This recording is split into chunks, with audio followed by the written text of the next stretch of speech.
Climate Channel, a Canadian public service television. Watch, like, follow. শুভ সন্ধ্যা সবাইকে স্বাগত জানাচ্ছি আমাদের আজকের পর্বে লেটস টক। আমাদের অনুষ্ঠানটি আমরা প্রচার করি ক্লাইমেট চ্যানেল থেকে। আপনারা যারা রেগুলার আমাদের শুনছেন অথবা যারা নতুন করে শুনছেন আপনাদের সবাইকে আমরা স্বাগত জানাচ্ছি আজকে আমাদের এই অনুষ্ঠানে। আজকে আমরা একটি চমৎকার এবং অত্যন্ত প্রাসঙ্গিক একটা বিষয় নিয়ে আলোচনা করতে এসেছি, ক্লাইমেট চেঞ্জ, এনভায়রনমেন্ট এবং এনার্জি। এটা নিয়ে কি পলিসি আছে কানাডায়, কি পলিসি নিয়ে পলিটিক্স হচ্ছে, সেই সব নিয়ে আমরা আজকে আমাদের অতিথির সাথে আলাপ করব। আমাদের সাথে আজকে যোগ দিয়েছেন আমাদের খুব পরিচিত একজন অতিথি, আমাদের ওনার নাম ডক্টর মোহাম্মদ আমিন চৌধুরী। উনি এমন একজন ব্যক্তি যিনি তার কাজ এবং পেশার মাধ্যমে শুধু পেশাগত ক্ষেত্রেই নয়, উনি কানাডার যে মূলধারার যে জলবায়ু পরিবর্তন, এনার্জি, এনভায়রনমেন্ট সবকিছু নিয়েই উনি আজকে ওনার অভিজ্ঞতা শেয়ার করবেন। ডক্টর আমিন মূলত বুয়েটের থেকে গ্রাজুয়েশন পাশ করেছেন বাংলাদেশ প্রকৌশল বিশ্ববিদ্যালয়ে। আপনারা জানেন বাংলাদেশের অত্যন্ত স্বনামধন্য বিশ্ববিদ্যালয়। উনি বুয়েট থেকে গ্রাজুয়েশনের পরে উনি বুয়েটে কিছুদিন ছিলেন ফ্যাকাল্টি হিসেবে, তারপর উনি বিদেশে চলে আসেন। বুয়েটের যন্ত্রকৌশল বিভাগে আপনি মাস্টার্স করেছিলেন আমি যতটুকু জানতে পেরেছি, এবং আপনাকে ওখানে স্বর্ণপদক দেওয়া হয় আপনার সেরা ফল অর্জনের জন্য। পরে আপনি ইউনিভার্সিটি অফ আলবার্টা থেকে পিএইচডি ডিগ্রি করেছেন এবং আপনি আলবার্টার একজন প্রফেশনাল ইঞ্জিনিয়ার এবং একজন সার্টিফাইড প্রজেক্ট ম্যানেজমেন্ট প্রফেশনাল। তো কংগ্রেচুলেশনস এবং আপনাকে স্বাগত জানাচ্ছি আজকে আমাদের এই অনুষ্ঠানে। আপনি গত 12 বছর ধরে এনার্জি রিসার্চ, ইনোভেশন এগুলো নিয়ে কাজ করছেন। এখন আমি আপনার সম্পর্কে বলেছি, আজকে আপনার কাছ থেকে শুনবো আমরা, আপনার সম্পর্কে শুনবো, আপনার কাজ সম্পর্কে শুনবো। আমাদের দর্শকরা শুনবেন আপনার কাজের পরিধি, কি নিয়ে আপনি কাজ করছেন, কি বিষয়ে আপনার গবেষণা, এইসব সব বিষয়গুলো নিয়ে আমরা আপনার সাথে আজকে আমাদের অনুষ্ঠানে আমরা গল্প করব। তো চলুন আর অপেক্ষা না করে আমরা শুরু করি। আমি শুরুতে জানতে চাই বর্তমানে আপনি কি নিয়ে কাজ করছেন? প্রথমে ধন্যবাদ আমাকে আমন্ত্রণ জানার জন্য। আপনার দর্শকদেরকে ধন্যবাদ জানাচ্ছি। আপনি যেভাবে ইন্ট্রোডাকশন দিলেন, গত 12 বছর আমি আলবার্টাতে রিসার্চ অ্যান্ড ইনোভেশনের সাথে যুক্ত আছি। প্রথম 10 বছর বেসিক্যালি আমি নিজে অ্যাজ এ রিসার্চার কাজ করতাম। ফোকাস ওয়াজ লাইক কিভাবে আলবার্টার এনার্জি প্রোডাকশন করা যায় with reduce environmental footprint and economic benefit increase করার জন্য। তার মানে হলো increase production, reduce environmental footprint. এখন আমি গত 2 বছর একটু বিগার স্কেলে সংযুক্ত। এখানে আমরা আলবার্টার ওভারঅল ইন্ডাস্ট্রি থেকে কিভাবে রিডিউস ইমিশন করা যায় এবং এনার্জি ইন্ডাস্ট্রি কে এফিশিয়েন্ট ভাবে প্রোডাকশন করা যায় যাতে ইকোনমিক হয়, সেগুলোর একটা সংস্থা, একটা অর্গানাইজেশন আমাদের আছে, government of Alberta supported, we own by government of Alberta. So আমরা তাহলে ওভারঅল এনার্জি ইন্ডাস্ট্রি থেকে কিভাবে ইমিশন রিডিউস করা যায় সেখানে আমি কন্ট্রিবিউট করতেছি as a like a project advisor. We fund different research organization, university, researcher, innovator, small medium enterprise. We manage those things. তো আপনারা বেসিক্যালি ওভারসি করেন, যাদেরকে আপনারা ফান্ডিং করেন তাদের কাজগুলো আপনারা ওভারসি করেন, এবং মূলত যাদেরকে আপনারা ফান্ডিং করছেন তারা কাজ করছে এনার্জি এবং এনভায়রনমেন্ট নিয়ে। এটা প্রসেসটাকে আমি একটু ক্লারিফাই করি। যেটা হলো আমাদের কিছু মেট্রিক্স বা গোল আছে, যেমন এক্সিস্টিং যে মেথড গুলো আছে তার থেকে আপনি কিভাবে টেকনোলজিক্যাল ইমপ্রুভমেন্ট করতে পারেন, টেকনিক্যাল গ্যাপ মিনিমাইজ করতে পারেন, and as I say like environmental emission reduction footprint. তো এগুলো মিট করার জন্য নিউ প্রপোজাল, নিউ আইডিয়া যখন ডেভেলপ করে বা ইন্ডাস্ট্রি নিউ, তখন দে কাম টু আস। তারা আমাদের আমি আপনার সাথে আপনার বিষয়ের গভীরে আমি যাওয়ার আগে আমি একটা কুইক প্রশ্ন করতে চাই আপনাকে। সেটা হচ্ছে যে এই যে কার্বন ট্যাক্স নিয়ে অনেক কথা হচ্ছে। কার্বন ট্যাক্স এখন গভর্নমেন্টের পলিসি, ফেডারেল গভর্নমেন্টের পলিসি। তো আমি জাস্ট জানতে চাই ট্যাক্স নাকি টেকনোলজি? মানে কেন আমি এটা বলছি? বিশেষ করে ধরেন কার্বন ট্যাক্সের কারণে মানুষের জীবনযাত্রার ব্যয় বেড়ে গেছে। এটা খুবই স্বাভাবিক। কারণ আপনি যাদেরকে ট্যাক্স করছেন তাদের এন্ড ইউজার হচ্ছে আমাদের মতো যারা কনজিউমার, এবং ultimately the cost is being passed to the consumers.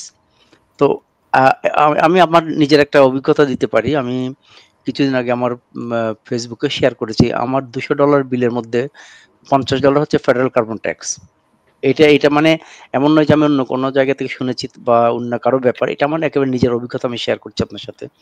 তো এই ব্যাপারে এই যে জানতে চাইলাম যে টেকনোলজি নিয়ে আপনারা কাজ করছেন। কিভাবে কার্বন ফুটপ্রিন্ট কমানো যায়?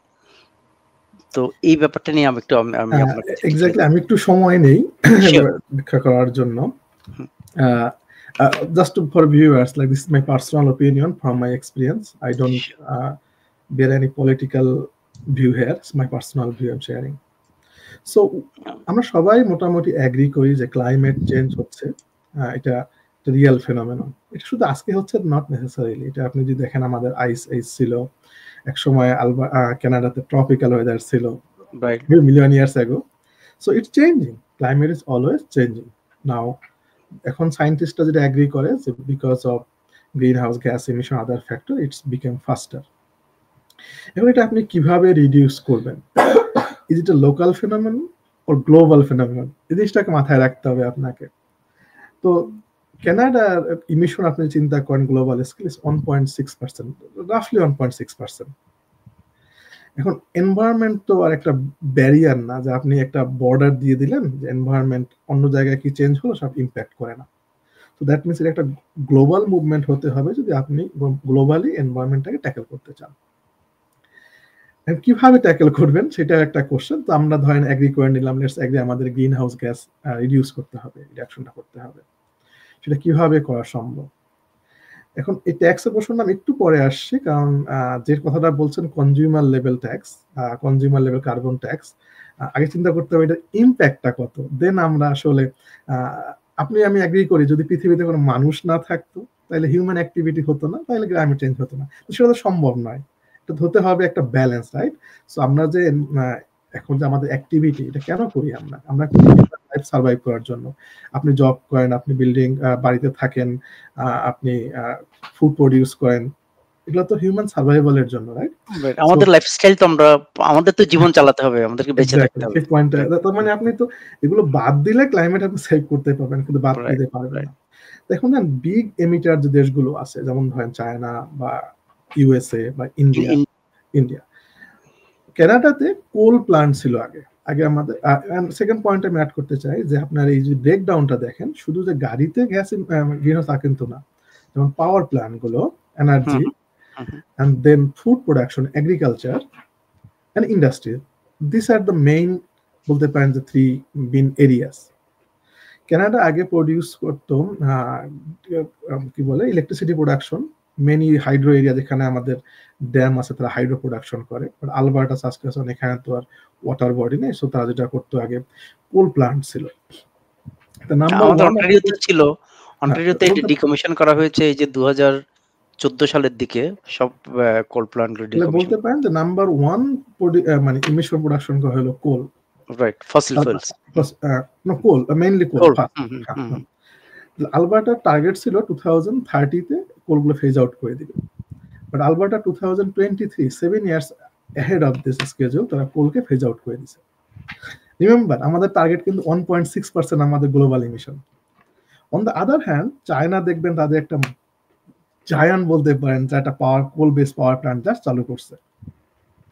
এখন আমাকে বলেন যে আপনি যদি আপনার 1% কে 1.6% কে জিরো করে দেন, আর গ্লোবালি যদি একটা যারা বিগ তারা যদি একটা কোল বেস পাওয়ার প্ল্যান্ট করে, তাহলে কি আপনার ওভারঅল এনভায়রনমেন্ট তো কেয়ার করে না যে এই গ্রিন হাউস এটা কোথায় হচ্ছে, এটা কি আপনার হচ্ছে রাইট প্যাসিফিকের এই পাশে হচ্ছে নাকি ওদিকে হচ্ছে সেটা। দেন এটা মনে করেন হ্যাঁ ইন্ডিয়া করতেছে কোল বেস পাওয়ার প্ল্যান্ট, তো ক্লাইমেট দেখে how much greenhouse gas in the climate, they don't care about like who is producing that. এই আমেরিকাতে কি অবস্থা আমাদের আমেরিকার দর্শকদের জন্য পলিউশন বলেন 26% এর মতো global emission around, if I remember correctly. কিন্তু আমেরিকায় কি কোল প্ল্যান্ট আছে They have many emission plants. They don't have like this. They have like other emission source also, right? They produce এবং আমেরিকা যে এলএনজি আপনার করছে পেনসিলভানিয়ার দিকে অন্যান্য জায়গায় তারপর তারা ফ্র্যাকিং করছে গ্যাস ফ্র্যাকিং অয়েল প্রডিউস করছে, তারা আমাদের যে অয়েল ইম্পোর্ট করতেছে তারা তো এরকম রেস্ট্রিকশন নেই না। আমি আসলে পয়েন্টটা বলতে চাচ্ছি, তার মানে হলো যে ক্লাইমেট, যদি আপনি ক্লাইমেটকে ট্যাকল করতে চান, ক্লাইমেট চেঞ্জকে, এটা গ্লোবাল ইনিশিয়েটিভ হতে পারে। এখন ধরেন আমি যদি চিন্তা করি যে আমি এই কোল বেস পাওয়ার প্ল্যান্ট গুলোকে আমি গ্যাস বেস করে ফেলবো, ন্যাচারাল গ্যাস বেস করে ফেলবো, দেন দেখেন natural gas also produce green house gas but significantly lower. তাহলে আমি যদি এই কানাডা যদি এই গ্যাসটাকে এক্সপোর্ট করতে পারতো, ধরেন আমি গ্যাসটা দিলাম চায়নাকে যে তোমাকে আমি I am exporting gas to you, please shut down your coal based power plant. তো আপনার মনে হয় কোনটা ইফেক্টিভ? আমরা জিরো করে ফেললাম আর ওরা কোল বেস করলো, সেটা ইফেক্টিভ? আমরা রিডিউস করলাম, তাদেরকে আমরা রিডাকশনে হেল্প করলাম, সেটা ইফেক্টিভ। সো আমি মনে করি অবভিয়াসলি আমরা এবং এটা ইন্ডিয়ার ক্ষেত্রে প্রযোজ্য একই ব্যাপার সেম। যে কারণে কানাডার একটা ফোকাস হতে পারতো গ্যাস এক্সপোর্ট করা, রাইট। এবং সেটা ইকোনমিক্যালি সার্ভাইভাল বলি যে বিভিন্ন দেশ থেকে আপনার প্রতিনিধিরা এসে রাষ্ট্রপ্রধানরা এসে আমাদের যারা যারা লিডার তাদেরকে বলা হয়েছে যে তোমরা আমাদেরকে গ্যাস দাও, এবং রাশিয়া থেকে ওরা গ্যাস নিচ্ছে ইউরোপ, এবং Russia Canada had an opportunity exactly to fight climate change right, through helping or exporting products. Next step আপনি করতে পারেন, আস্তে আস্তে ফসিল ফুয়েল কমাতে পারেন। এখন কিছুদিন চিন্তা করতে হবে আপনাকে, আপনার কোনটা আপনার লাক্সারিয়াস আইটেম, কোনটা আপনার মাস্ট নিড আইটেম। যেমন এখানকার যে ওয়েদার, আপনি আপনার বাসা হিটিংসে থাকতে পারবেন না, নো ওয়ে।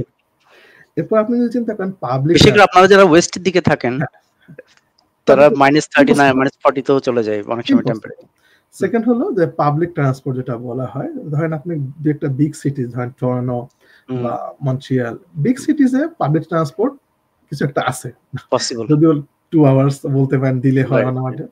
স্মল সিটিজ গুলোতে এরকম অপশন রেয়ার, এবং এটা ওয়েস্টের দিকে আরো বেশি, তাই না? আপনার মানে পিপল 1 ঘন্টা ড্রাইভ করেও অনেকে অফিস করে, এটা আর্নিং। আপনি এটাকে বন্ধ করতে পারবেন না যে আপনি কাজ করতে বলতে পারবেন না, দেন সেখানে তার এই ড্রাইভটা বন্ধ করার অপশন নেই, তাহলে সেটা করতে হচ্ছে তাকে। তো এখন আপনি যদি কনজিউমার লেভেলে আসেন, আপনি অফকোর্স আপনি যদি কনজিউমার লেভেলে আপনি যদি কোনোভাবে বন্ধ করতে পারেন, দেন আপনি রিডিউস এমিশন, বাট এগুলো কি আপনি করতে পারবেন? না, পারবেন না, এটা করতে হয় মানুষকে। তখন আপনি যদি কার্বন ট্যাক্সটা ইম্পোজ করে দেন, এই লোকগুলোর কি অবস্থা হয়? তাদেরকে যেতে হচ্ছে, তারা তাদের ফিউল থেকে বার্ন করতেছে, they have no change but they are paying more. Very good point আপনি বলেছেন যে তাদের লাইফস্টাইল আমরা চেঞ্জ করতে পারছি না, বিকজ এটা তাদের নেসেসিটি, তাদের লাইভলিহুডের জন্য এটা নেসেসিটি। একজন প্লাম্বার, একজন ব্রিকলেয়ার, একজন ইলেকট্রিশিয়ান, তাকে ড্রাইভ করতে হচ্ছে রুরাল এরিয়াতে, বিশেষ করে রুরাল এরিয়ার কথা আপনি বলছেন, তাই না? Alberta Canada. এখন সাইকেল চিন্তা করেন যে একজন ফার্মার, সে প্রডিউস করতেছে তার কর্পসটা বা এগ্রিকালচার প্রোডাক্টটা, তাকে আপনি চার্জ করতেছেন তুমি কেন ফিউল ইউজ করতেছো, কিন্তু সেটা পে করতে সে কি করলো, সে তার প্রোডাকশন কস্টটা বেড়ে গেল, সে আপনার ওই প্রোডাক্টের যে ভালো এগ্রিকালচারাল প্রোডাক্টের প্রাইসটা বাড়িয়ে দিল, সেটা দে আর পাসিং ইট অন টু কনজিউমারস, আমাদের এন্ড ইউজার। ওই ক্রপসটা বা ওই প্রোডাক্টটা মার্কেটে আসতেছে কিভাবে? Transportation industry, that's a big cost, right? They did lot of fuel. তাদেরকে আপনি ট্যাক্স বাড়াই দিলেন, তারা কি করলো? তারা আরেক ধাপ কস্ট ইনক্রিজ করলো। দেন গেল স্মল গ্রোসারি শপে, আপনি তাদেরকে এনার্জি বিল বাড়িয়ে দিলেন। আপনি যে এক্সাম্পল দিলেন, তারা এই কিউমুলেটিভ যে কস্টটা কোথায় পাস হলো? কনজিউমারের কাছে, কাস্টমারের কাছে। তাহলে এটা করে মানে আপনি যেটা বলছেন যে ট্যাক্সেশন ব্যাপারটা আসলে সলভ করছে না প্রবলেমটা, এটা করতেছে না, কারণ মনে হচ্ছে যে এটা আমাদের অভ্যাসকে আমরা চেঞ্জ করতে পারবো, বাট ইটস নট ওয়ার্কিং। না, এটা করতে পারা সম্ভব না, কারণ দুটো ফান্ডামেন্টাল গ্যাপ আছে এখানে।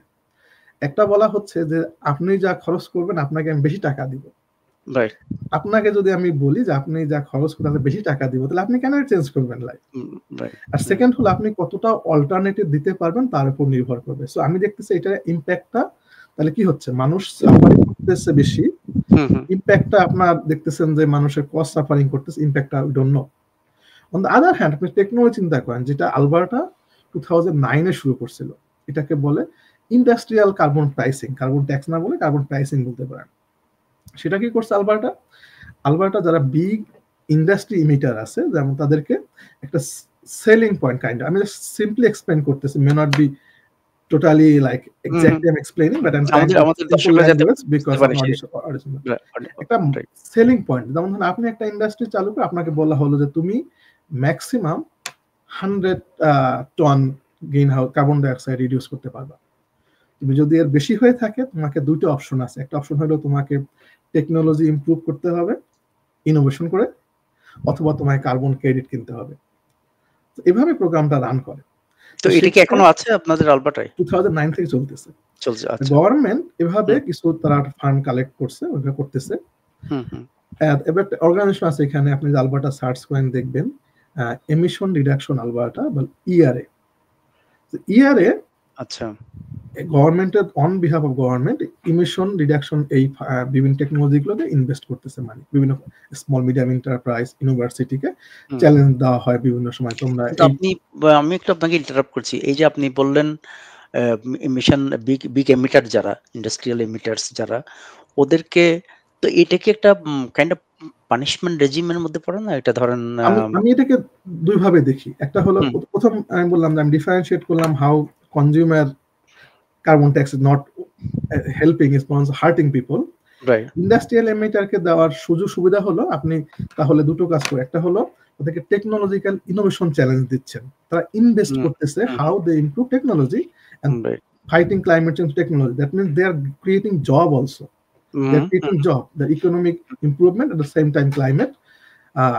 Now they can choose two ways, right? They can improve lower the emission through the technological innovation, or they can buy some credits so other companies can increase their impact, economic impact.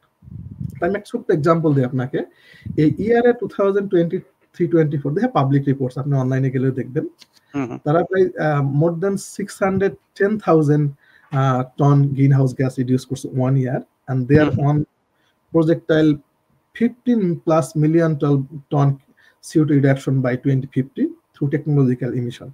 এটা হচ্ছে cumulative reduction, মানে across the industries, defined industries, only through that organization, only one organization. So এই impact আপনি এই কোম্পানিগুলো কি private company? তো যারা ইন্ডাস্ট্রিয়াল এমিটার বলছেন ওরা তো private company, small medium even ইউনিভার্সিটিও আছে, তারা প্রজেক্ট আইডিয়া নিয়ে আসে, এরা ফান্ড করে, দেন এভাবে ইনোভেশন হচ্ছে। তার মানে এই ইনোভেশন ইম্প্যাক্ট আপনি দেখেন how big is this? The huge impact, right? Huge impact on the right. এখন অনেকে আপনার আর্গুমেন্ট বলবে যে সব আজকে থেকে আপনি গ্যাস বন্ধ করে দেন, আপনি রিনিউয়েবল চলেন, ঠিক আছে। এখানে একটা চিন্তা করতে হবে আপনাকে, ক্লাইমেট ওয়েদার, রাইট। আমাদের আলবার্টাতে আপনি যদি দেখেন যে overall same for Canada, renewable is not consistent here, hydro is different because they have water, right. এখানে উইন্ডটা not continuous, it's seasonal. Solar আপনি দেখবেন যে স্নো পড়ে আছে, বিগ লেয়ার স্নো পড়ে আছে, সোলার কাজ করবে না। এবং এই উইন্টারে যখন হয় আপনাদের, তখন এই ডিমান্ডটা পিক ডিমান্ড থেকে এটা চলতেছে না, তার মানে it doesn't work that way. So it could be slowly growing. আমি যেভাবে বিশ্বাস করি যে এটা হতে হবে স্লোলি অ্যাডাপটিভ, বাট আপনি কাউকে বাদ দিয়ে, যেমন কনজিউমারকে প্রেসার দিয়ে আর প্লাস গ্যাসকে সরাই দিবেন, it doesn't work that way. আবার মাথায় রাখতে হবে, again we are 1.6% only, so আপনি 1.6% জিরো করলেও আপনি হয়তো গুডউইল দেখাইতে পারেন যে আমরা 1.6% যে আপনি বলছেন, এটা কি শুধু প্রভিন্সিয়াল টার্গেট নাকি কানাডার টার্গেট বলছেন? কানাডার ইমিশন টার্গেট, কানাডার contribution to global emission, contribution to global. কিন্তু এই যে ওয়ার্ল্ডের যে বিভিন্ন ধরনের এই যে অ্যাকর্ড আছে, প্যারিস অ্যাকর্ড, কিয়োটো প্রোটোকল, এবং আপনার মানে লাস্টলি যেটা হলো সেটা ইয়েতে ব্রাজিলে রিও ডি জেনারিওতে হলো, তো তো এইখানে এইখানে যে ওরা যে আপনার একটা একটা সিলিং দিয়ে দিচ্ছে যে যে গ্লোবাল এমিশন এর বেশি যেতে পারবে না, বা টেম্পারেচার যদি 1.5 ডিগ্রি সেলসিয়াস বেড়ে যায় তাহলে the whole world is getting flooded and all those things ওরা বলছে। তো এইখানে আমাদের কন্ট্রিবিউশন কি? এখানে দেখেন একটা বলি 1.5 সেন্টিগ্রেড, এটা আসলে সায়েন্টিস্টদের ব্যাপার, সেখানে আমি কোথাও না বলাই ভালো, এটা আমার এক্সপার্টিস। কতটুকু বলা হচ্ছে 1.5, আমি বলছি যে আপনার এই যে আমি আমাদের আমাদের উত্তর আমেরিকার কন্ট্রিবিউশনটা কি এই জায়গাটা? আসলে আসতেছে 1.5 ডিগ্রি সেন্টিগ্রেড হলে ধরেন ওয়ার্ল্ডে একটা ডিজাস্টার হবে, let's agri on that because scientist agri on that. এখন যে এই চুক্তিগুলো হচ্ছে বা প্যারিস অ্যাকর্ড থেকে শুরু হয়েছে বেসিক্যালি, যেটা বলতে পারেন 2005 লেভেল থেকে 30% রিডাকশন বলা হচ্ছে যে তোমার রিডাকশন করবা। এখন এগেইন আমি যে পয়েন্টটা বাই 2035 অথবা আপনার 2005 এর যে লেভেলটা ছিল সেই লেভেল থেকে 30% রিডাকশন করতে হবে। এখন এটা কিছুটা বলতে পারেন যে পলিটিক্যাল, সায়েন্টিফিক ব্যাকগ্রাউন্ড। কেন আমি বলতেছি, ধরেন আপনি রিডাকশন করতেছেন 1.6%, আর ধরেন ইউএস করতেছে 25% অফ গ্লোবাল ইমিশন, চায়না করতেছে ধরেন 28% বা 30% রিডাকশন গ্লোবাল ইমিশন। আপনি সবাইকেই বলতেছেন যে তুমি এটাকে করো 30% রিডিউস করো, ঠিক আছে? তো 30% রিডিউস করলে দেখা যাচ্ছে আপনি অলরেডি করতেছেন লো অ্যামাউন্ট। আপনাকে রিডাকশন করতে গেলে আপনাকে আপনার লাইভলিহুডে ইম্প্যাক্ট করতে হচ্ছে। বাট দে লাইক যাদের coal plant down China, then it's not that difficult to reduce that on. But let's we don't go that big politics. We still want to reduce our emission. Let's say we do that. Right. What about other countries? Are they doing that?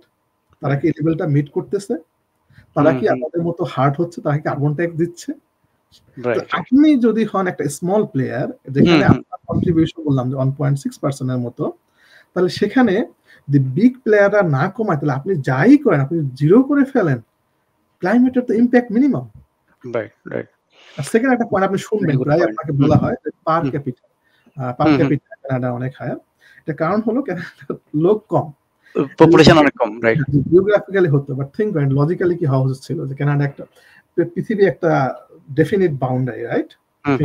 একটা definite area আছে আপনার যদি green house গ্যাসের একটা boundary layer হয়, এটা একটা definite area, it should be proportional to your size, like country size. Country size হতো তাহলে কানাডা হতো nothing. Nothing exactly, because Canada is huge, is a vast land mass Canada. তো আমি পলিটিক্যাল টার্মস সেগুলোতে আমরা কত ডিটেইলস। ঠিক আছে, তো এখন ধরেন আমরা আবার যদি এখানে কানাডায় ফিরে আসি, এই যে 2015 থেকে এই যে নো পাইপলাইন বিল হয়েছে, C69 or whatever, কিন্তু এখন কি আপনার যে এই যে এনার্জি সিকিউরিটি এবং ডেভেলপমেন্ট আমরা যেটা বলছি, এটা how we can reconcile between the two? আমাদের তো we have to be energy secure, কারণ আমরা বাইরের কোনো চায়না বা ইন্ডিয়ার উপর রিলাই করতে পারছি না আমাদের এনার্জির জন্য।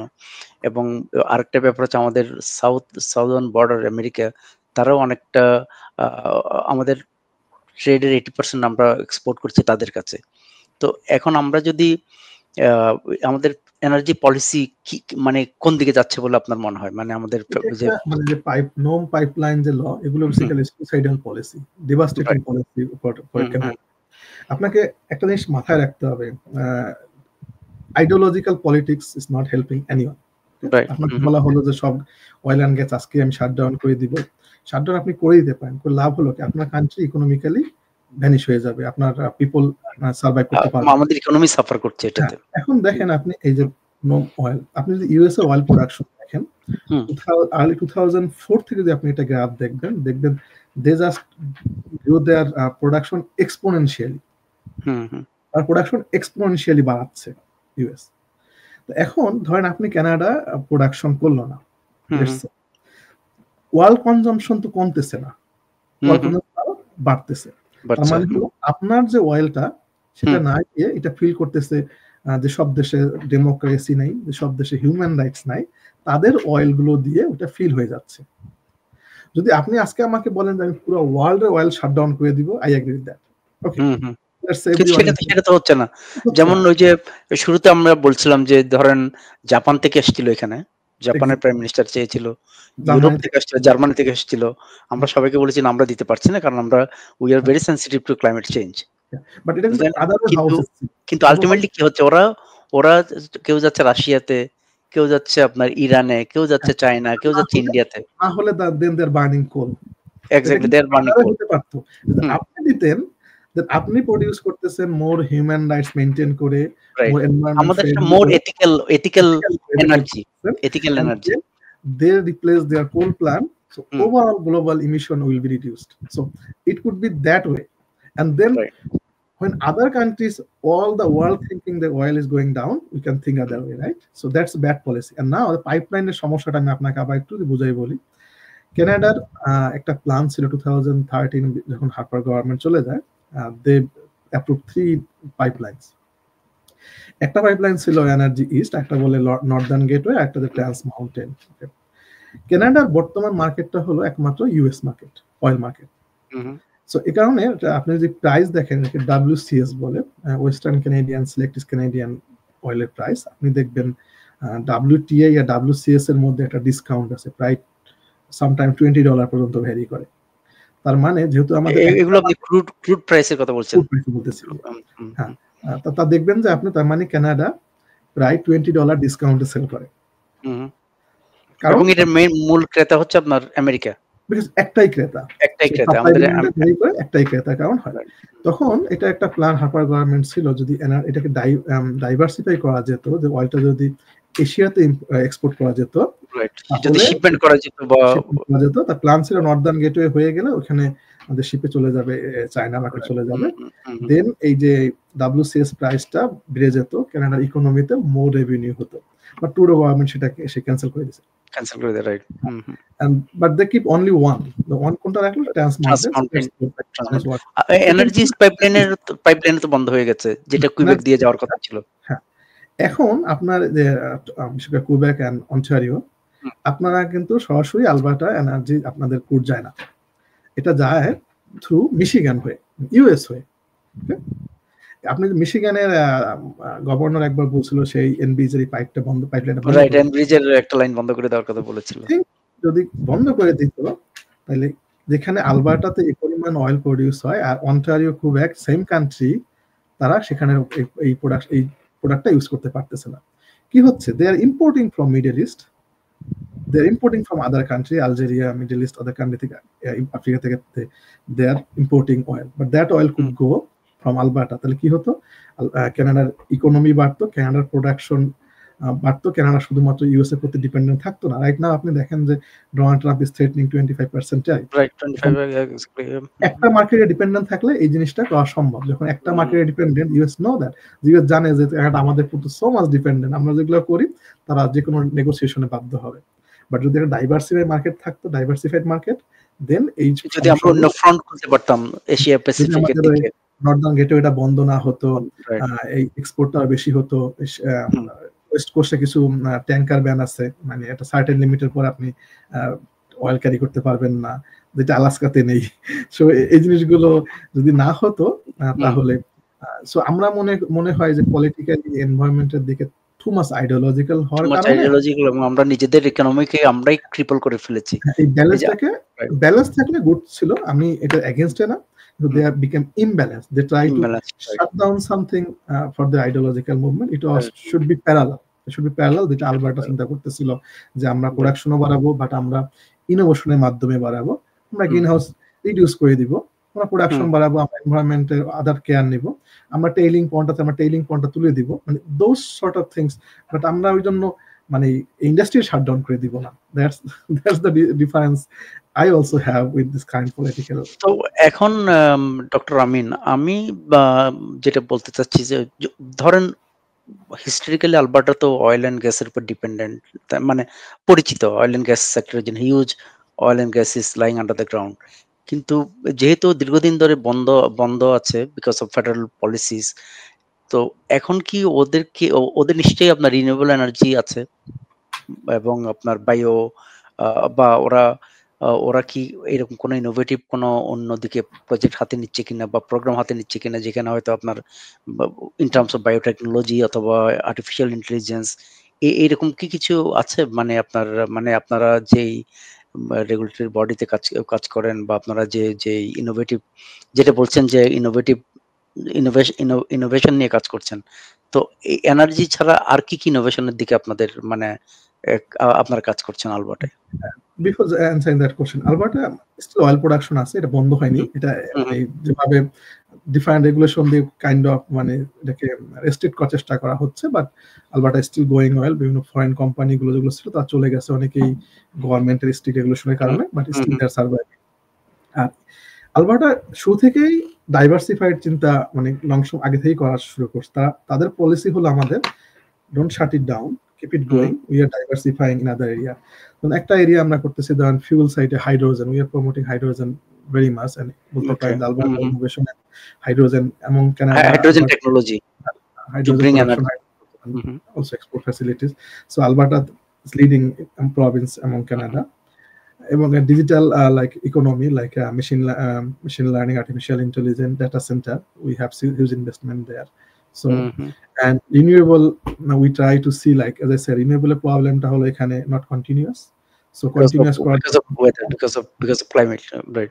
Because আমরা একটা peak hour এর জন্য কিভাবে কন্টিনিউয়াস করা যায়, এনার্জি স্টোরেজের কিছু প্রজেক্ট এখানে না, যেগুলো যখন অফ পিকে অনেক প্রোডাকশন করবে তাকে স্টোর করে যখন পিক আওয়ারের ডিমান্ড থাকবে ওগুলোকে সেম করা, plus combined like renewable and যেটা gas bed, natural gas bed যেগুলো প্ল্যান্ট গুলো আছে সেগুলোকে peak of peak load balance করা যাতে দুটোই চলতে পারে এবং আলবার্টা যাতে সবসময় এনার্জি সাস্টেইনেবল থাকে। এই অ্যাপ্রোচ যদি ওভারঅল কানাডার জন্য নেওয়া হতো, যেটা হতো পুরো কানাডাই এনার্জি সাফিসিয়েন্ট হতো, ইকোনমিক ইম্প্যাক্ট অনেক মানে ইম্প্যাক্ট পজিটিভ ইম্প্যাক্ট আসতো, ইকোনমিক গ্রোথ হতো। এখন যেমন আনএমপ্লয়মেন্টের চিন্তা করেন, কানাডার economy almost kind of paralyzed, right? Crippled, right? এবং আনএমপ্লয়মেন্ট রেট অনেক বেড়ে গেছে আপনার। আনএমপ্লয়মেন্ট রেট যদি আপনি যে ইকুয়ালাইজেশন পেমেন্ট গুলো দেখেন, Alberta is on generator, right? Alberta অনেক লোক ইস্টার্ন কানাডা থেকে তারা এখানে এসে ক্যাম্প যেটাকে বলে ফ্লাই ইন ফ্লাই আউটে কাজ করে। সো ইকোনমিকটাকে সচল রেখেও টেকনোলজির মাধ্যমে ক্লাইমেটটাকে চেঞ্জ করাটা, ফাইটটাকে ট্যাকল করাটা, সেটাই বেস্ট উপায় হতো। আমাদের অপোজিশন পার্টি বা someone proposing that, so those sort of thing will be most logical and sensible. তো এমন কোন প্রজেক্ট বা ইনিশিয়েটিভ আছে যেগুলো আপনি আমাদের দর্শককে, মানে আমি বলছি আলবার্টা ওয়াইড, নট পার্টিকুলার আপনার কাজের ক্ষেত্রে, কিন্তু আলবার্টা ওয়াইড খুব বেশি ডিটেইলস যাব না। যেমন আমি বলতেছি যে তিনটা এক্সাম্পল আমি দেই। একটা হলো ধরেন সিমেন্ট ইন্ডাস্ট্রি, তাদের কিছু টেকনোলজি তারা অলরেডি ইমপ্লিমেন্ট, তাদের ফিউল ইউজটা তারা অলরেডি 50% রিডাকশন থ্রু টেকনোলজি। তাদের আগে যে ফিউলটা ইউজ করতো 50% now they are using non carbon fuel or low carbon fuel. So this technology is already developed and in place now. They start commercialization, yeah. Commercial, okay. Second, oil and gas আগে যেটা হতো fully যে emission সোর্সটা ছিল fully steam based product, steam based জায়গায় now they are using solvent, other thing, they cut significantly on that, and there are some of the technology still piloting stage. Potential could be 70-80% reduction can be possible. And then also mining, another sector that আপনি অনেক শুনবেন যে dirty oil tailings, right? Always Alberta ক্ষেত্রে সবসময় বলা হয় dirty oil. তো টেইলিংটা হলো একটা মাইনিং অয়েল হলে মাইন অয়েলটাকে কাইন্ড অফ বলতে পারেন যে ওয়াশ করে নেওয়া, তবে পানিটা এক জায়গায় জমা হয়। তো এখন ওয়াটারলেস টেকনোলজিটাও ট্রায়াল চলতেছে। তো এখন কি আতাবাস্কা রিভারের অবস্থা একটু বেটার? এখানে একটা বলি, টেইলিং পন্ডটা কিন্তু ওই ওয়াটারটা কিন্তু কখনোই doesn't go to any river or any water body. Plus we had several technology, they বলে ট্রিটমেন্ট করে, ওটা ওয়েস্ট ট্রিটমেন্ট করে, যে ওটাটা আপনি দেখলে আপনি বুঝতে পারবেন না টেইলিং ওয়াটার থেকে আসছে, বাট স্টিল ওইটাকে এখনো রেগুলেশনের অভাবে ওটাকে এখনো মানে এলাও করা হয় না। এটাকে বলা হচ্ছে আপনার বিশেষ করে 2009, 10, 11, 12 দিকে যখন আপনার কোম্পানিগুলো অনেক মানে সক্রিয় ছিল, before all this policies came into place, মানে জাস্টিন ট্রুডো আসার আগে, তখন নাকি অনেক টেইলিং পন্ড ওরা আনট্রিটেড অবস্থায় রেখে চলে গেছে। এরকম এই ব্যাপারে কিছু বলবেন? কিছুটা সত্যি, কিছুটা টেকনোলজি যখন শুরু হয়, আপনি চিন্তা করতেন আলবার্টার এই প্রোডাকশন এগুলো আর্লি 2000 থেকে বেসিক্যালি রাইজিং, রাইট? সো যখন টেইলিং পন্ডটা প্রডিউস হয় তখন তো ওটাই ছিল একটা উপায়। তখন যেটা আসলে কন্টেইনমেন্ট, মানে ওই পন্ডটাকে এখানে কন্টেইন করে রাখা। Then we, as I said, like we invested lot of money to like treat this water, right? যেটা in situ, আরেকটা জিনিস বলতে আমি ভুলে গেছি, আলবার্টার অয়েল প্রোডাকশন 50% কিন্তু নট মাইনিং, 50% ইন সিটু, মানে জাস্ট নিচ থেকে তুলে নিয়ে আসা হয় নিচে, and then water 98% recycle, 95% recycle করা হয়, সেটা ইউজ করা হয়। টেইলিং পন্ডের সমস্যা কিন্তু remaining 50%, okay, it's not 100% problem. And then হয় রেগুলেশনের কারণে কিছু কোম্পানি তো এখান থেকে চলে গেছে, তো তখন কারণ এটা আপনি তাদেরকে ফোর্স আউট করে দিয়েছেন, রাইট? যার ফলে কিছু জিনিসটা তখন ছিল, বাট ওই ওয়াটারগুলোকে ট্রিট করা হচ্ছে, ট্রিট করে হচ্ছে আস্তে আস্তে, যেগুলো এখন ইনোভেশন আসছে, বিভিন্ন ওয়াটার ট্রিটমেন্ট টেকনোলজি, তারা ওয়াটারটাকে ভালোভাবে ট্রিট করা সম্ভব। এখন ওইটাকে কখনো ওয়াটারটাকে লিক করে দেওয়া হয় নাই বা রিলিজ করে দেওয়া হয় নাই। Plus we are trying to develop technology যাতে ওয়াটারটা ইউজই হয় না, টেইলিং পন্ড ক্রিয়েটই না হয়। মানে আপনি যেটা বলছেন যে এটা ওয়াটার বডিতে যাওয়ার কোনো আর সুযোগ নেই, মানে untreated water there is no এটা রিভারে চলে যাচ্ছে না, রাইট? ওকে, সেই জিনিসগুলো। এন্ড অ্যাজ আই সে, আপনি এটাকেও কিভাবে তাহলে ট্যাকেলটা করতেছেন? Through innovation. আগে যে প্রবলেমটা ছিল, আপনি প্রবলেমটা অনেকবার কমিয়ে আনছেন ইনোভেশনের মাধ্যমে। ধরেন গত এক দশকে 10 বছরের মধ্যে অনেক মানে টেকনোলজি ইনোভেশন হয়েছে, এবং আলবার্টা, এটা কি বলা যায় যে Alberta is leading the technology, মানে compare to other provinces or jurisdictions? Even আপনি বললাম যে not only oil and gas, renewable, আপনি hydrogen, data centre, Alberta is leading. Okay. So no, that's really interesting. তো এই জন্য আমি আসলে ভাবলাম যে আপনার সাথে কথা বলি, because you are right on the ground. আপনি একেবারে গ্রাউন্ড লেভেলে কাজ করছেন, পলিসি লেভেলে কাজ করছেন, এবং আলবার্টা আমরা যেটা দেখতে পাচ্ছি, আলবার্টা হচ্ছে আপনি যেটা বললেন ইকুয়ালাইজেশনের ব্যাপার, পেমেন্ট ইকুয়ালাইজেশন, আলবার্টা হচ্ছে পয়সা দিচ্ছে বিশেষ করে কুইবেককে, অন্টারিওকে দিচ্ছে কিনা আমি জানি না, but Quebec is getting benefited through Alberta's economy, also Ontario also. So এবং view is like we are not claiming like that we are giving money, we don't want to give money. Alberta claiming we are giving money, let's allow us to generate that money. Exactly. Alberta করে দেন। Energy pipeline is a case in point, কারণ হচ্ছে energy পাইপলাইনটা ওরা বন্ধ করে দিয়েছে Quebec দিয়ে। কুইবেকে তো আসলে এটা প্রটেস্ট করেছে, এই মানে ট্রুডো গভর্নমেন্ট এসে বন্ধ করে দিয়েছে, অথচ Quebec would have been much benefited যদি এটা কুইবেকের ভিতর দিয়ে তারা যে অয়েলটা ইম্পোর্ট করে বিদেশ থেকে, সেটাও তো লাগতো না। তারা আলবার্টার অয়েলটাই, ওরা নিজের দেশের অয়েলটাই ওরা ইউজ করতে পারতো। সো আলবার্টার পয়েন্ট হলো এটাই যে আপনি আমাদেরকে যদি আমাদের ইকোনমিটা জেনারেট করতে সুযোগ দেন, আমরা যেটা আছে এটাকে বাধা না দেন, we can do it more ethical way. সেটা এখানে যে আমার রেভিনিউ জেনারেট করবে, এটা ওভারঅল কানাডার ইকোনমিটা বেটার হবে। সো এই গভর্নমেন্টের একটা as I said personal opinion, আপনি আমার যদি আগের যে অর্থমন্ত্রী ছিল বিল মোরেনো, উনি দেখবেন উনি একটা কথা বলছে যে এই ট্রুডো গভর্নমেন্টের সবসময় ফোকাস ছিল wealth redistribution, not wealth generation. Exactly right, that's the point.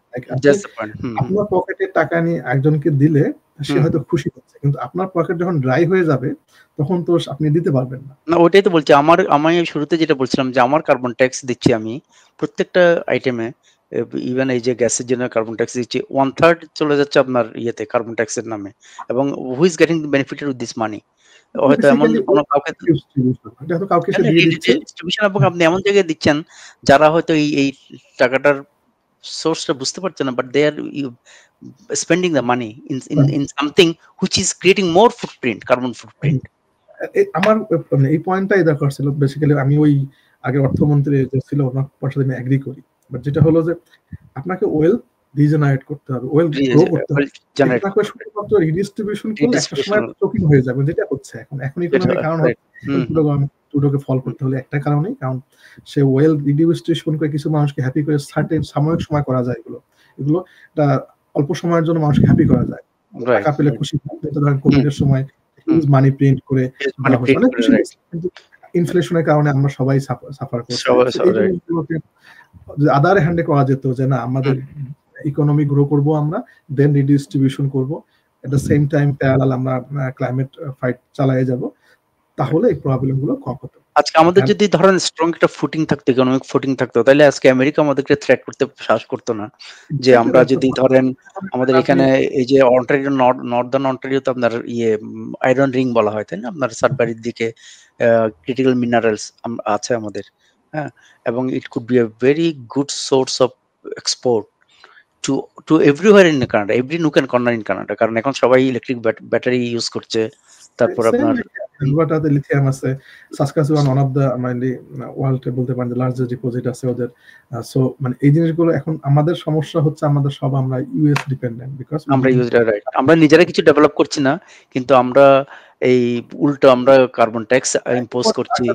আপনি হাসবেন, সবাই বুঝবেও না, আপনি দেখবেন যে এই সরকার একদিকে তো অয়েল অ্যান্ড গ্যাস বন্ধ করার জন্য ইকোনমিকে সাফার করাচ্ছে, অন্যদিকে $1 বিলিয়ন ইউজ করতে দিচ্ছে ব্যাটারি কার কোম্পানিগুলোকে। রাইট, $13 বিলিয়ন দিয়েছে আপনার এখানে এই যে অন্টারিওতে কয়েকটা কোম্পানিকে, এবং তারা কিন্তু একটা পর্যায়ে বন্ধ করে দিচ্ছে বা চলে এবং হাফওয়েতে ওরা বলছে যে আমরা মানে the project doesn't look good, so আমরা এখন শাটডাউন করে দিচ্ছি। মানে দেওয়া হলো ফরেনার কোম্পানিগুলোকে, দ্বারা they should drive the innovation, that didn't do that. Exactly. অথচ আমাদের যে ইন্ডাস্ট্রি তাদেরকে আমরা হ্যাম্পার করলাম, তারপর আলটিমেটলি কি হলো, ট্যাক্সপেয়ারে মানি ওয়েস্ট হলো, ইকোনমি গ্রো হলো না, দিন শেষে কিছুই হলো না। এবং আপনি শুনেছেন কিনা জানি না, এখানে ওয়ার্কারও নিয়ে আসছে আপনার সাউথ কোরিয়া থেকে 1600 ওয়ার্কার ইভি প্ল্যান্টে কাজ করার জন্য, ইলেকট্রিক ভেহিকল প্ল্যান্টে। So overall the whole thing is kind of mess, মানে একটা সো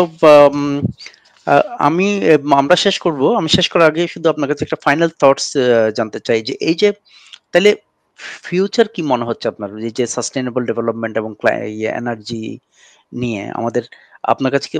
আমার কাছে মনে হয় from my point of view যে আমাদের future is looking good, because the energy pro energy party will be in power again, এবং আপনার সবকিছু যে ঠিকঠাক থাকে তাহলে আবার আমাদের কর্মকাণ্ড শুরু হবে, অর্থনৈতিক কর্মকাণ্ড যেটা আলবার্টাতে বন্ধ হয়ে গেছিল আগে, সেটা আবার আবার আবার নতুন করে আবার শুরু হবে। ব্যুরোক্রেটিক যে আপনার কি বলে আপনার চোখ হোল্ড, আমরা যেটা বলি যে আমলাতান্ত্রিক যে জটিলতা, সেটা থাকবে না, সেগুলো অনেক অনেক কিছু আপনার ডিরেগুলেশন হয়ে যাবে। সো আপনার কি মনে হয়? আমি আপনার সাথে অনেকাংশে একমত। আরেকটা জিনিস আমি আসলে মানে কথা বলার মাঝে অনেক কথা ভুলে গেছি। এই অয়েল অ্যান্ড গ্যাস শুধুমাত্র যে শুধু গাড়ির জন্য গ্যাস নট কিন্তু না, তাই না? এটা অনেক আমাদের এখানে অলসো চিন্তা করতেছি আমরা অয়েলের ডাইভার্সিফাই ইউজ। আমরা এখানে একটা বিশাল ইনভেস্টমেন্ট আছে আমাদের, যে অল্টারনেট ইউজ বলতে পারেন। আপনি রাস্তায় যে বিটুমিন গুলো দেখেন, অ্যাসফাল্ট গুলো দেখেন, Alberta bitumen Asphalt one of the best Asphalt in the world. So আপনি দেখেন এই অ্যাসফাল্ট গুলো যদি আপনি আলবার্টা প্রডিউস না করে আপনাকে ইম্পোর্ট করতে হবে। তো এই কোয়ালিটি রাস্তা বানাইতে, রাস্তা কি বন্ধ রাখতে পারবেন আপনি? আপনি অ্যাসফাল্ট বাইন্ডার রাস্তা কিভাবে বানাবেন? সো তার মানে হলো পেভমেন্টের জন্য অ্যাসফাল্টটা তো মানে এই যে মাস্ট। হ্যাঁ, মাস্ট। আমি কদিন আগে মিট করলাম আপনাদের western Ontario, university of western Ontario, ওখানে এক প্রফেসরের সাথে, উনি অ্যাসফাল্ট নিয়ে কাজ করেন। উনি আমাকে বললেন যে এই আলবার্টার উনি ফোর্ট ম্যাকের যে বিটুমিন থেকে যে অ্যাসফাল্ট বাইন্ডারটা পাচ্ছেন, এটা ওয়ান অফ দ্য বেস্ট। ওনার দেখা যায় এর সাথে কম্পেয়ার কোনো কিছুই হয় না। এটা দিয়ে বলে এই শুধু অ্যাসফাল্ট এক্সপোর্ট করলে এই মানে কানাডার ইকোনমি মানে বুম হয়ে থাকবে, এরকম কথা উনি আমাকে বলতেছেন। He is very renowned professor. Such a resourceful country Canada, মানে সেই লাম্বার থেকে শুরু করে আপনার অয়েল এন্ড গ্যাস, ছিল যে কিভাবে এই প্রোডাক্টটাকে ভ্যালু অ্যাডেড প্রোডাক্ট করা যায়, কিভাবে ইকোনমি ডেভেলপ করা যায়। আমারও ধারণা ডিমান্ড ডিফারেন্ট ডাইভার্সিফাই হবে। It's not maybe we have maybe defined vehicle other thing, but the oil and gas demand, energy demand, অন্যান্য সেক্টরে এটা ডাইভার্সিফাই হবে। We have the resource, so I'm hopeful like আপনি পলিটিক্যাল চেঞ্জের সাথে হয়তো policy change হবে, যে পলিসিগুলো আমার একটাই শুধু কনক্লুশন, যে কোনো দলই হোক তারা তাদের আইডিওলজিক্যাল বাউন্ডারি থেকে বের হয়ে যেটা থিঙ্ক করবে যে কিভাবে ওয়েল গ্রোথ করা যায়, পুরো কান্ট্রির ইকোনমি গ্রোথ করা যায়। ইকোনমি যদি স্ট্রং থাকে দেন এই সোশ্যাল প্রোগ্রাম চালানো যায়, দেন যে কোনো ভেরি গুড রকমের পয়েন্ট। এই যে আমাদের যে health care is a huge burden, মানে কস্ট, তাই না, আমাদের ইয়ের জন্য, ফেডারেল গভর্নমেন্টের জন্য, প্রভিন্সিয়াল গভর্নমেন্টের জন্য। কিন্তু আমরা যদি ওয়েলথ গ্রো করতে পারি, তাহলে এই সব কিছু টেক কেয়ার করা it will much more easier. Health care, child care, what ever আমরা বলি, ডেন্টাল আপনি কেয়ার। মনে করেন অয়েল অ্যান্ড গ্যাস আজকে বন্ধ করে দেন, মিডল ইস্ট কান্ট্রি টিকতে পারবে? So they are not doing that. Not in the right. But আপনি যদি এটাকে এথিক্যাল ওয়েতে করেন, অল্টারনেট মার্কেট খুঁজেন, টেকনোলজির মাধ্যমে এমিশন রিডাকশন, তাহলে আপনার ক্লাইমেট ফাইটটা হয়ে গেল। আর সেম টাইম ইকোনমি গ্রো করলে আপনি সোশ্যাল প্রোগ্রাম গ্রো করতে পারেন। আপনি হেলথ কেয়ার বললেন, আপনি যত সোশ্যাল প্রোগ্রাম আছে, যে কারেন্ট গভর্নমেন্ট একটাই missing point, they run social programme but they didn't grow well. So মানে যেটা হচ্ছে আপনার all across the world liberal পলিসির যে লুপ হোল আমরা দেখতে পাচ্ছি। Thank you doctor Amin. খুব মানে আমরা আসলে আমাদের এই গল্প আরো করতে হবে।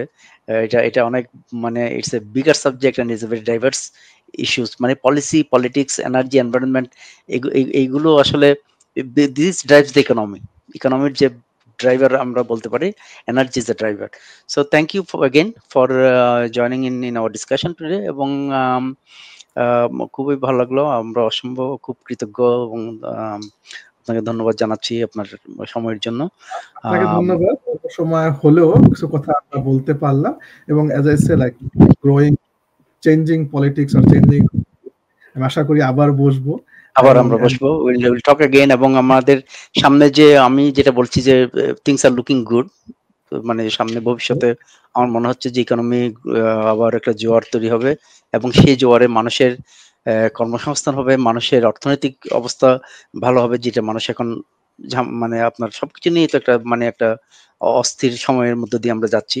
তো but future is looking good. So এই বলে আমরা আজকের মতো শেষ করছি। আপনাকে আবারও ধন্যবাদ জানিয়ে, কৃতজ্ঞতা জানিয়ে আমরা ক্লাইমেট চ্যানেল পক্ষ থেকে আজকের মতো আমাদের এই পর্বটা শেষ করছি। ভালো থাকবেন। আপনাকে ধন্যবাদ, আপনার দর্শকদের ধন্যবাদ। আবার কথা হবে। বাই।